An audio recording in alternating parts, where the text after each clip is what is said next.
This is going to be for those people who have been accused this whole time of like, oh, you just want that to be your Star Wars, or, y'all, you want to go back in the 70s, old man. This is a new time. People are being ridiculed for actually making really good points about Star Wars. And this show just kind of, in a way, justifies what people were saying. Try something new, try something fresh.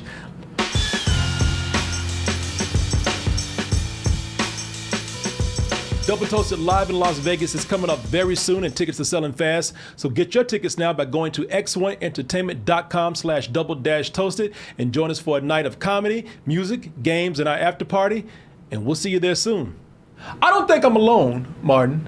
Martin said, yes, you are. But hear me out. No, I don't think I'm alone when I say that I think Rogue One is, out of all the new Star Wars properties, this new era, that for me, can't speak for anybody else, but for me, and I think some people are with me, it's the best one. A major weapons test is imminent. We need to know how to destroy it. I want to help. And the thing that worked for me with this is that, and again, a lot of people felt the same way. It wasn't cutesy. The story right here, in fact, it was kind of dark. It was telling the story of these doomed fighters who died getting the plans to the Death Star over to the Rebel Alliance. And when they said a lot of people died to get this over to us, it was them. Yeah. Right here. It was more serious. It was darker. It was grimmer. But it also still managed to be a fun adventure. 95% of it was Force and fandom free. Right, exactly. There's nothing for the fans to argue over because none of that shit was in there. None of that. Or at least very little of it. Oh, none of that. Oh, look who's here. Come on in, Chewbacca. Hey, everybody, Chewbacca's here. It's our favorite droids. Hey, you can't have a Star Wars movie without those two. Yeah, C-3PO, R2. Wait, come on, your crazy self. Come on in. What y'all? Were you just in the neighborhood? I mean, Galaxy's the smallest one, so yeah, man. No blaming about magical Force powers. Okay, now we did have a crazy, deep, fake ass looking Princess Leia up in there. And that's not from the movie. Is it not? You can't tell, can you? Yeah, I thought it might have been. No. They did have a deep fake Princess Leia in there. And Grand Moff Tarkin. And Grand Moff Tarkin, yes. And of course, hey, look, Darth Vader showed up, and that was badass. Honestly, it's what's surprising is like there's no lightsabers up until the very end when Darth Vader shows up. And if you gotta bring in a lightsaber, bring it in like that. That fool turned into Michael Myers when he showed up.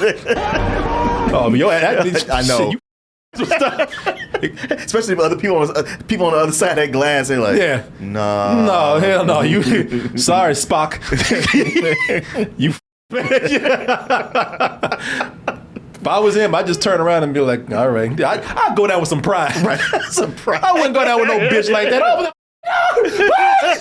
Come on, man. You say that, but in the moment, I know. I'd be like, I look at the door, come and get me. Wait, hold on. I wasn't ready yet. Okay, all right. No.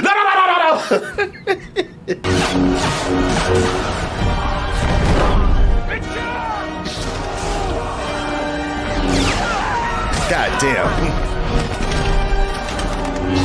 Now, if you're going to do fan service, do it like that. And do it at the end of the movie. Yeah. When all that other stuff is out the way. Right. But they didn't have no Luke Skywalker. Man, I could do without Luke seeing his ass for 5 years, man. I could do without hearing the name Skywalker. Yes. No blood relations whatsoever. Exactly. If I don't see Luke Skywalker for the next half decade, his relatives or anybody on his goddamn contact list. Right? I don't want to see nobody on his phone. If I don't have to see him for that long, that's too soon for me. Yeah. For this reason, that's why a lot of people loved Rogue One, and why a lot of people are looking forward to this new show that's coming up called Andor, which follows the origin story of Cassian Andor, who actually helped to lead that rebellion that got those Death Star plans to the Rebel Alliance. That's what they're hoping to achieve with the show, that same tone that you saw in Rogue One. Thing is a darker, more serious, more mature show. You know, is that really capturing the spirit of Star Wars? You know, the fun and the adventure? Or are people just kind of sick of all that shit? And this is the Star Wars property that we need right now. Let's go ahead and take a look at the trailer for Andor. Cassian Andor. The Empire is choking us so slowly. Well, he sounded country as hell when he said that. Cassian Andor. I know. Like, if I didn't know that was Stellan Skarsgård, I'd be like, what kind of redneck is that? Cassian Andor.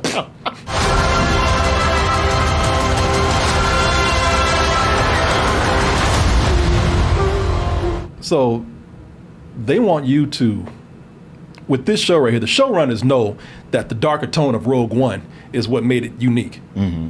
They would even say it's something that made it the success that it is.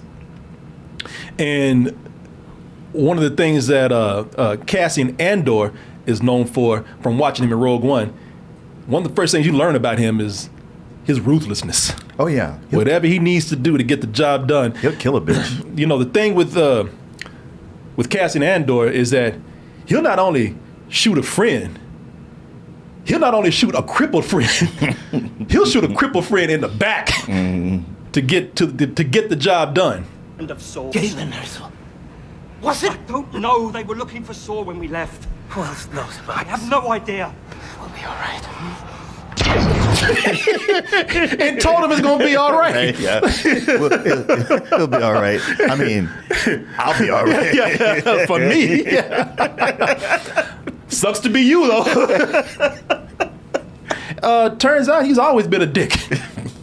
You know, the show, the first episode. We're not even talking about getting to the second and third. The first episode, early in the beginning, the show starts out with an act of cold-bloodedness like we see right here. And this is before he's even fighting for the cause. Right. It's just that he just don't give a shit about anything. Not about, human life, or at least people that aren't in his tight inner circle. Oh, yeah. Yeah. I mean, not that the act wasn't provoked, but when it came down to it, he's like, hey, it's got to be you or me, and it can't be me. Yeah. And, and it's, so they immediately make clear that if this guy's ruthlessness is what you loved about Rogue One, about this character, he's the same asshole. It's funny because that was what so many people didn't like about it. I like him. I like the character. No, me too. I mean, it's just that cold-blooded practicality. Yeah. And even in the show when things get brighter, it doesn't take you long to realize that this is a very grounded show.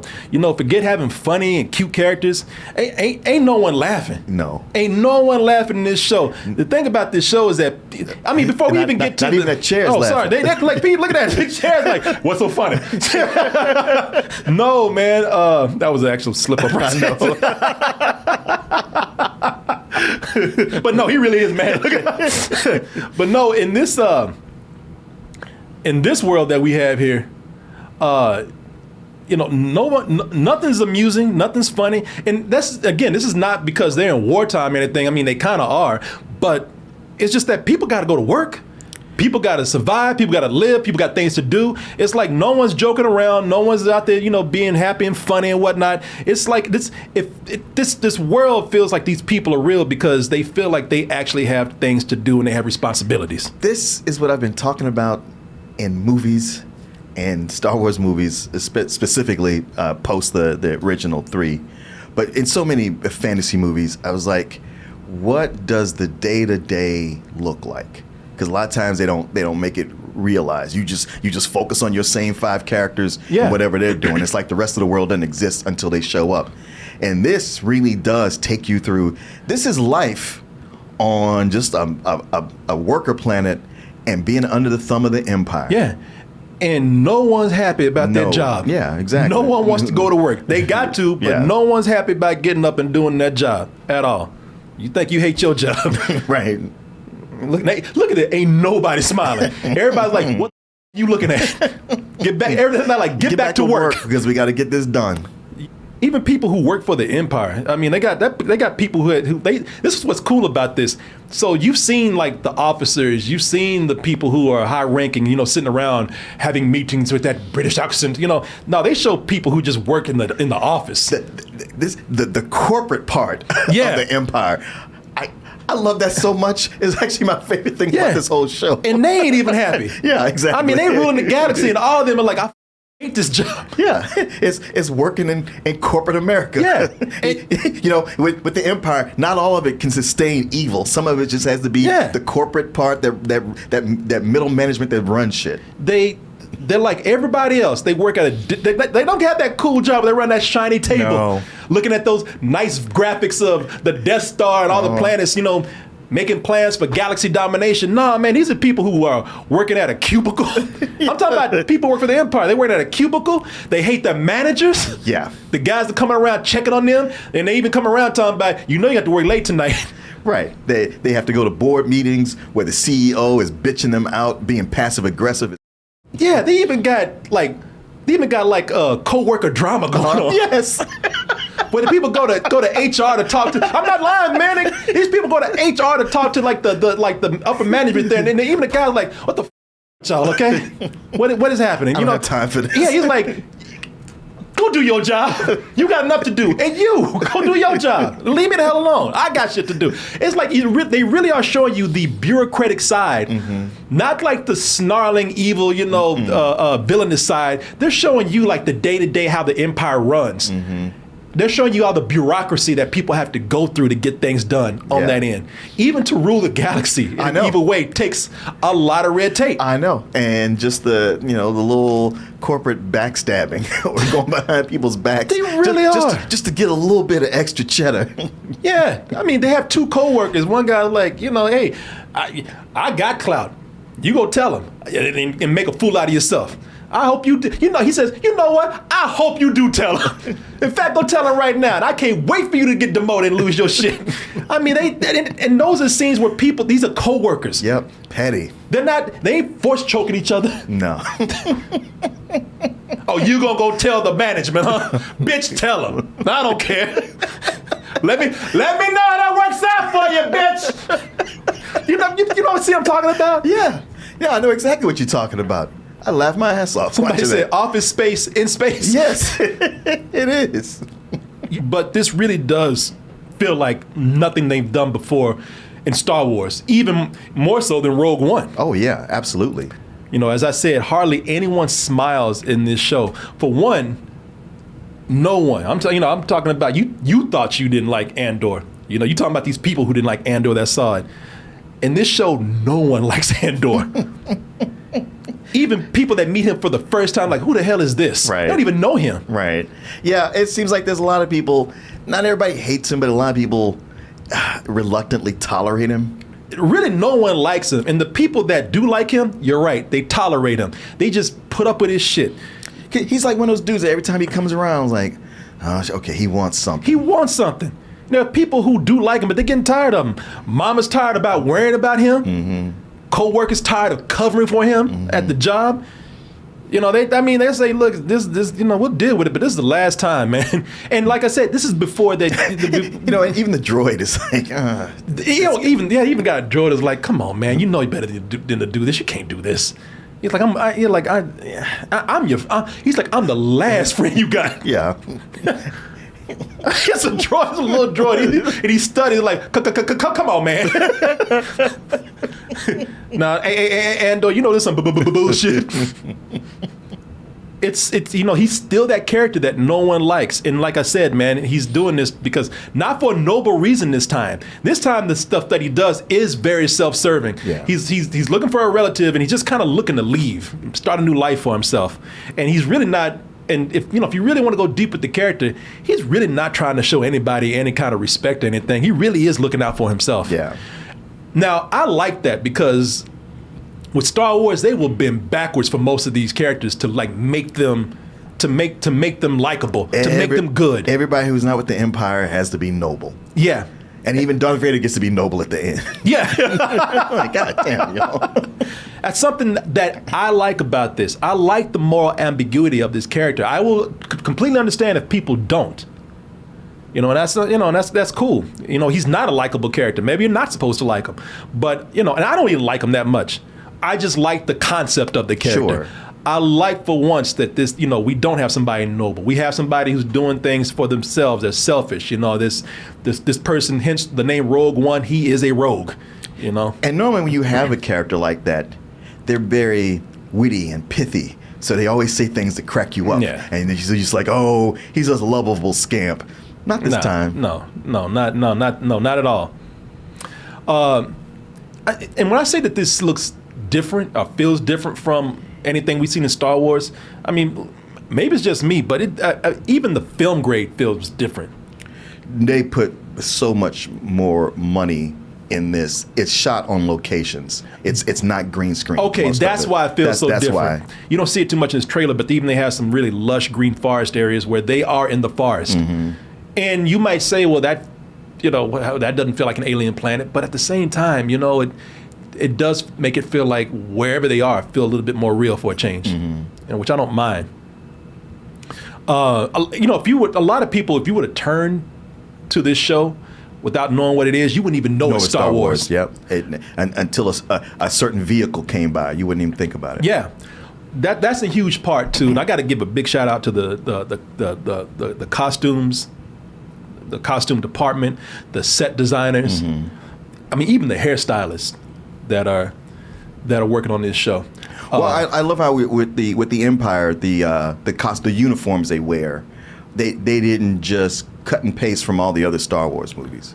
Oh no, It's a similar aesthetic, but not at all the same.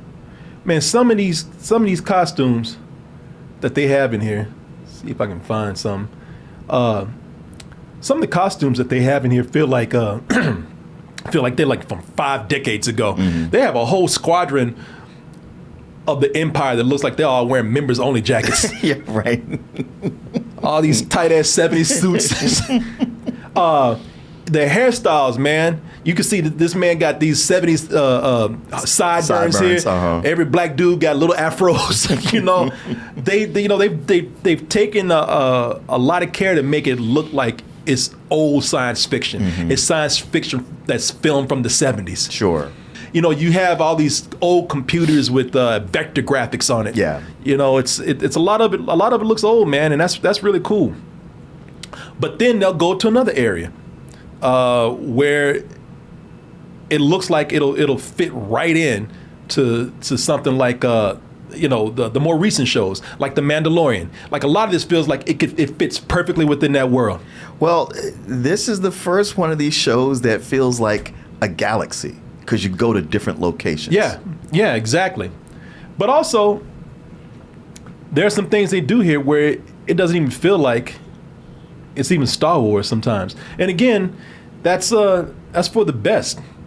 I don't mind that variety. Early on, like I said in the beginning of the show, they got a scene where it's dimly lit, it's wet and rainy. You know, you got these lens flares everywhere and these lights, and it looks like either something from a James Cameron movie or something from a Ridley Scott film. Yep.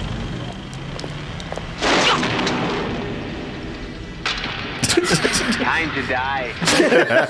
Wake up. Time to die. Pull a gun out on me. You better shoot quick. Playing around. That's Blade Runner, of course. And if you look at that, if you look at Blade Runner, you can look at this and see how that looks very much like Blade Runner right there.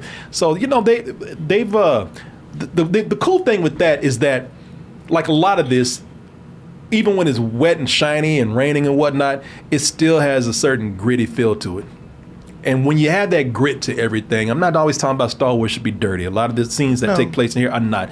But, you know, a lot of this stuff, again, just feels like a lived-in world. Yes, for sure. You know, it's just it's a pleasure to see them take this much work into like doing, and you could argue that this is truly what it is, but it looks like they really are trying to do an anti-Star Wars thing as much as possible as they can. You ain't gonna do a complete departure because you want to still be Star Wars, but it just looks like they're trying to everything that it's almost like they listened. Everything that everybody Like was they've been listening to you specifically. Oh hell yeah! Like they got tired of me talking. Right. God damn, make his black make his black ass shut up. Just stop. Don't put no X-wing fighters in there or nothing. No cute robots. Shut his ass up. Yeah, it looks like they've done that. They just feel like, hey, look, it finally feels like they've made a Star Wars property for me. If you really want to get selfish about it. Yeah. Star Wars is finally feeling fresh now instead of stale. Almost like HelloFresh, Martin. I walked into that one. Martin, like, yeah, tell me more. So, a lot of people that's starting to go to work, back to the office. Hey, your kids are coming home from school. They need to eat. The family needs to be fed. Everybody needs to cook something. Not everybody's going to be eating out all the time. So HelloFresh is the thing that you want, man. With HelloFresh, here's the thing. HelloFresh is all about time and money and convenience. See, with HelloFresh, first of all, let's talk about the time with HelloFresh. They have meals that take 30 minutes to make. They even got quick and easy meals that take about 20 minutes to make, 25 minutes to make. I just got through ordering one of those quick and easy meals now. Yeah. I today, seriously, I'm not lying to you. Today I ordered one because I know I'm busy, but my wife's about to come back and we love doing HelloFresh, so I ordered a quick and easy meal that we could do together when she gets home. But that means that, hey, once you're done, you get to eat with your family, your friends, or just, hey, if you that hungry, get to the food quicker yourself. Sure. And if it's that quick to make, there's not a whole lot of stuff to clean up in the kitchen. They give you a lot of prepackaged things to kind of, control all of that. Good. Cut back on all of that. Yeah, Court, time is cool, but what about the money? Hey, time is money, but if you really want to know about that money, the thing with HelloFresh is that HelloFresh is 25% less expensive than takeout.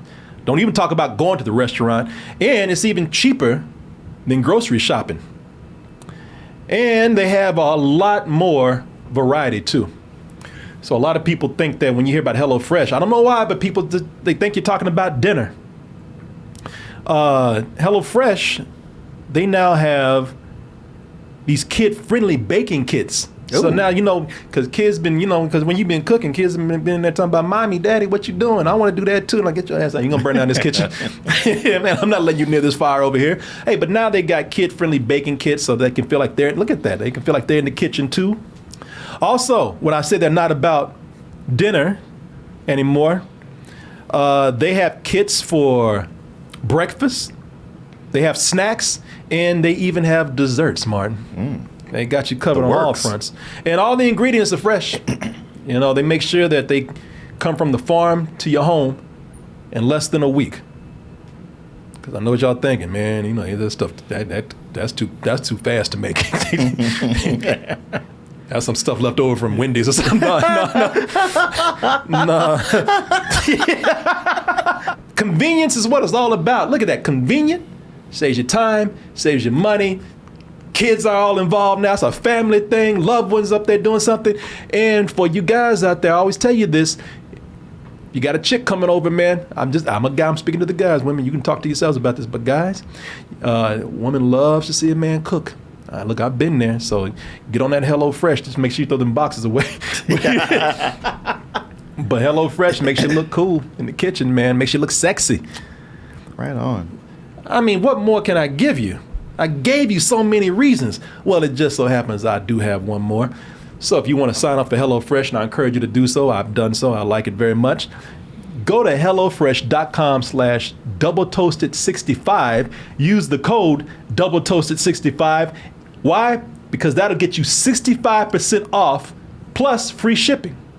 I want to thank America's #1 meal kit, HelloFresh, for sponsoring the portion of the show, and also all of you out there for the support that you always give us. Thank you. It's nice, very nice that this feels like such a departure from the pandering, the fan service, the nostalgia that we keep seeing, the obvious marketing decisions that they've done. ain't Goku, Groku, whatever. That's Yoda. All right? Let's just get that straight. Okay. I love him, but that's Yoda. But here's where I gotta, because I've been telling you a lot of things and sounding like I've been loving this, but I do want to warn people about this because I do think that the story and the pacing, it might throw some people off. Oh, for sure. Everything else with these Star Wars properties, they've been rousing adventures. This right here, this feels more like a crime cat and mouse procedural at the moment. I showed you my man with the sideburns in this. You have a young officer, young Empire officer, who's trying to solve a murder, and as you might guess, Andor is becoming a prime suspect in that murder. And meanwhile, it's a race against time for Andor because he's just trying to get the hell out and start a better life somewhere. So it's a very slow-paced show. And even I felt this sometimes. I think that the first episode, great start. I think, it does slow down a little bit in the middle, but the second episode, and I think of the third one, you're really going to start to feel it where it slows down. Now, I'm not complaining too much about that because what they're doing is they're setting up a lot of things. This is going to be a 12-episode series. Right. And they have so many characters, I imagine subplots that they're setting up. They're even giving you more information on Cassian himself. There's a lot of, and this might annoy some people too. I'm not saying it annoys me, but this could get to some people. There's a lot of back flashing in this. True. I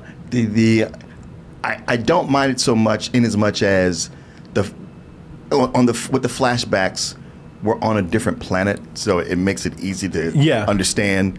And we do need, to understand the character, we need to go back to this. Yeah, there's a lot of flashbacks that go to that tell you about, you think. I mean, when I said that, like, this is a prequel to a prequel, like we're getting the origin to an origin. Like we're going back to Cassian's childhood, which I thought was kind of cool because it really does explain his accent. Yeah.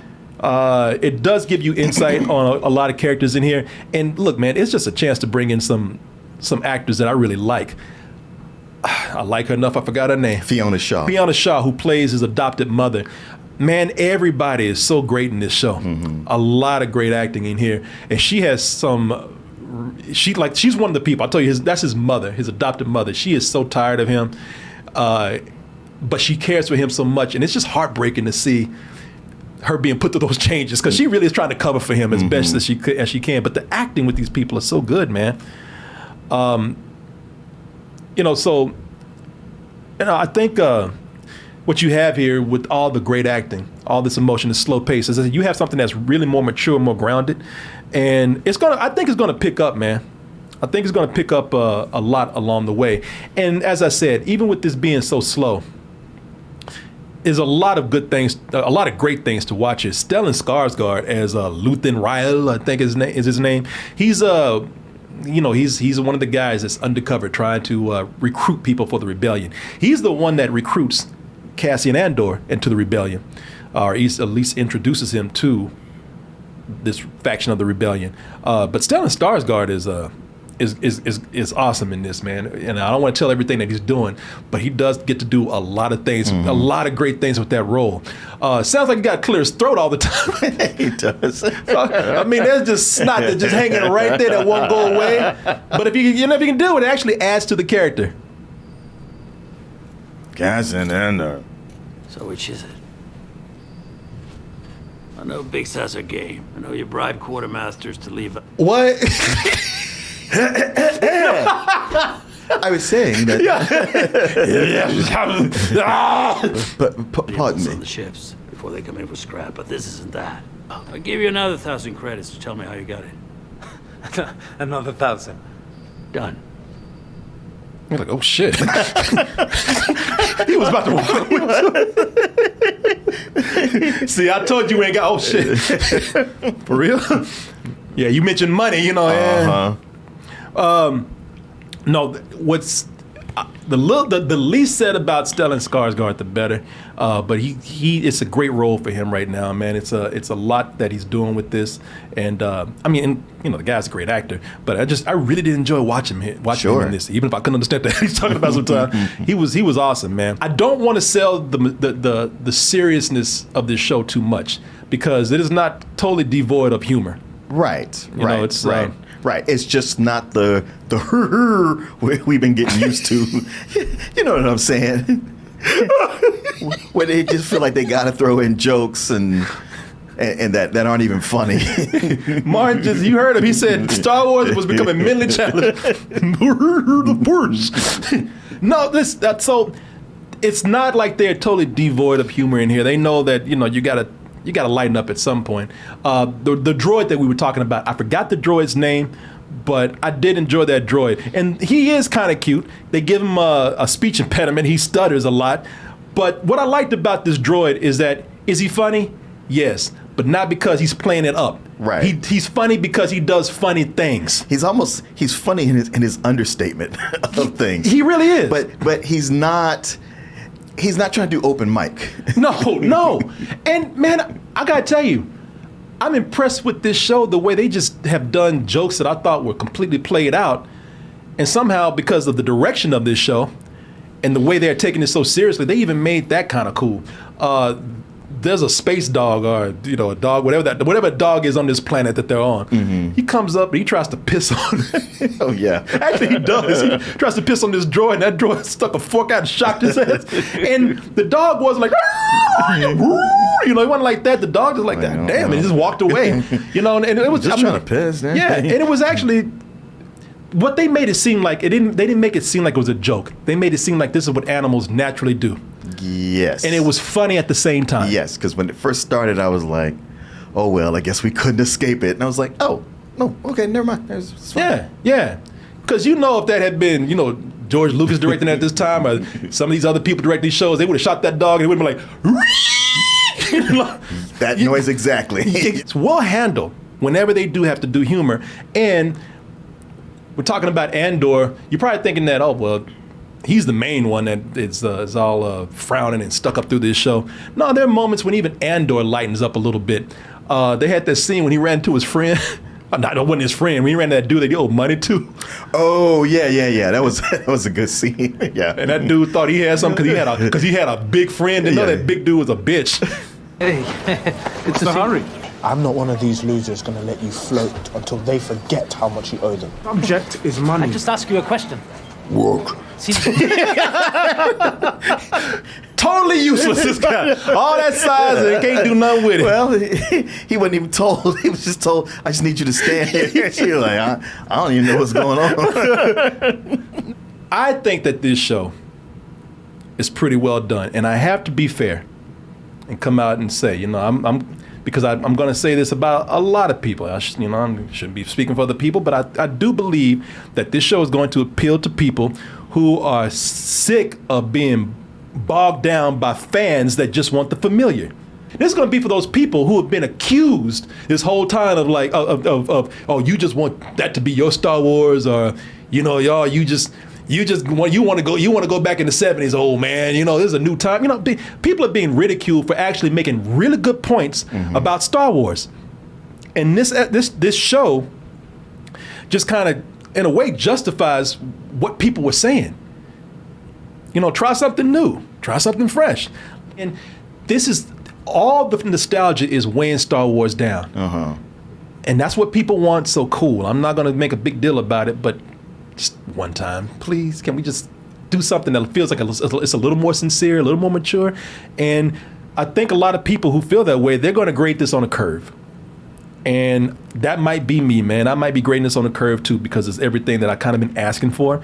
But right now, for me, being that it's a lot that I asked for, and not that I just asked for it, it's one thing to ask for something. It's doing it well. Tony Gilroy came in and says, I want to make something that really captures the spirit of Rogue One, but I want to go further with pushing this where it's not just, a nostalgia trip. It does seem like somebody who watched Star Wars and saw the potential, or if nothing else, went, you break this down into being a war, or it's people under the thumb of imperialism. Yeah. I want to really explore what that is, what that means. Yeah.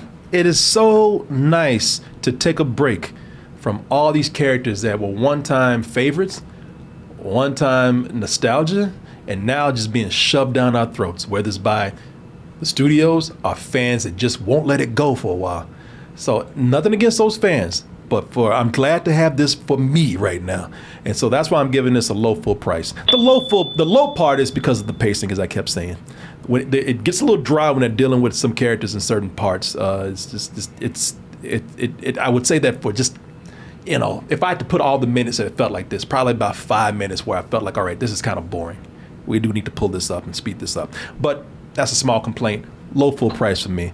Being that this is, directly attached to leading up to what we have with A New Hope, we could be getting some of that nostalgia in. We could be getting some of these characters in. So I don't want to speak too soon. But for what I see right now, I'm loving this. And somebody just texted me and said, Tony Gilroy said there will be no fan service here. Right. Yeah, that was in an interview earlier this week. So I'm in lockstep with you on this. I love that when I watch this, I'm immersed in this world, and it is such a. With the last few series, I haven't hated them. Mm-hmm. I recognize what's not good about them, but there's just a point where you just kind of surrender and go like, okay, this is what it is. But I wish we could have this, and suddenly all of that is here. Everything, the just being immersed in with the sets, it's the attention to detail and the maturity of it. The thing about the pacing is, I am favorable to this, like you are, but I do think it's a bigger issue than what you're saying. That's you can love it, but still recognize that. I completely agree with you. There is something here that like. And I think it's in the structure of it, because they've said like, well, what we're making is a 12-part movie, and it's like that's not really, like, as it is a TV show, it's not really good. Like, it works when it's just 6 episodes, but for 12, so what you're having is that first episode is just pure setup, and then with the second one you start to get some action, and the third one, boom, but then you get to the fourth one, where it enters a new phase and it's back to slowing down and being set up. Yeah. Now, one thing, like, that's how how it was when we saw it, where I was like, all right, this, then back down here. But now I find out that they're releasing the first 3. I'm like, okay, well, if you see the first 3, you will feel like you had an arc. And then when you get to the 4th episode, it's starting back up. Because it's really in the 4th episode when it feels like they're going like, okay, now we're starting with what this is really about. Yeah. Because it's like, it seems like some kind of heist or something. So we're getting all that together. Yeah. No, hey, listen, that's why I brought the pacing, because I completely agree with you 100%. To the point where you even say it's a problem. Yeah. No, it's for something this good for them. You said it yourself. They did it to a fault. Sometimes it got so serious that it did just kind of get a little dry in some parts. But what would you give it? I'm like you. I give it a low full price. Okay. All right. Wow. You really were in step with me. Yeah. I was thinking that you might come in here and go like, man, it's cool, but it's kind of boring. And I was like, I don't know. I never felt bored. It was just some parts where I could feel it being dry. And I think I know that I have the sensibilities where I can meet with a slower pace and go with it. There's a lot of people who can't. Well, I'm not gonna lie. I did get a little bored in some small parts, but I tell you what kept me going. When I was telling you about the set design and the costumes and just the characters and the actors and their acting. There was just so much for me to absorb besides the story, and I was just rolling in this like a pig in shit, man. Because I wanted this so bad. So there was a lot to keep me satisfied when it was slowing down. Plus, this is a universe where if you are a snitch or a bitch, you will get yours. Ooh, you better shut your ass up. That's them right now. Say something. I dare to go and tell. And I don't know where we're going to go with this after we get done with this. But if this is a success, and we still have several episodes to go before we do, and I really hope it is, because if it is a success, there will be a lesson to be learned. Right. That is the hope, that it's a success enough for the next few productions to go, somebody say, all right, we want it more like this, or take some of this with you. I really don't mind fan service as much as it sounds like I do. I really don't mind nostalgia. I'm sick of it right now, but I really don't mind it. I just want more variety. Yeah. You know, I want, and it really, fan service is not a plot point. No. It shouldn't be. And I'm coming back to saying this. This just makes me more confident to say this.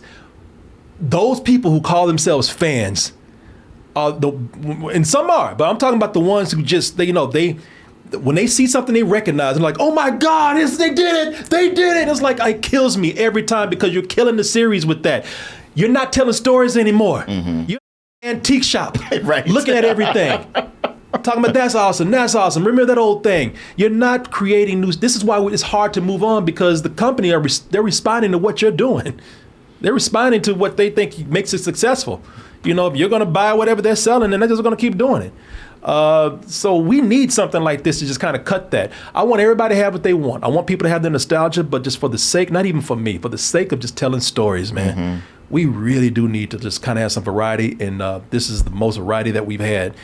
The most diverse, eclectic, or different kind of variety that we've had in years with Star Wars. And if you don't like this one, I'm sure they'll go back to the stuff you like. There's plenty of it. You could always rewatch it. Don't do that. don't say that. Don't jinx this.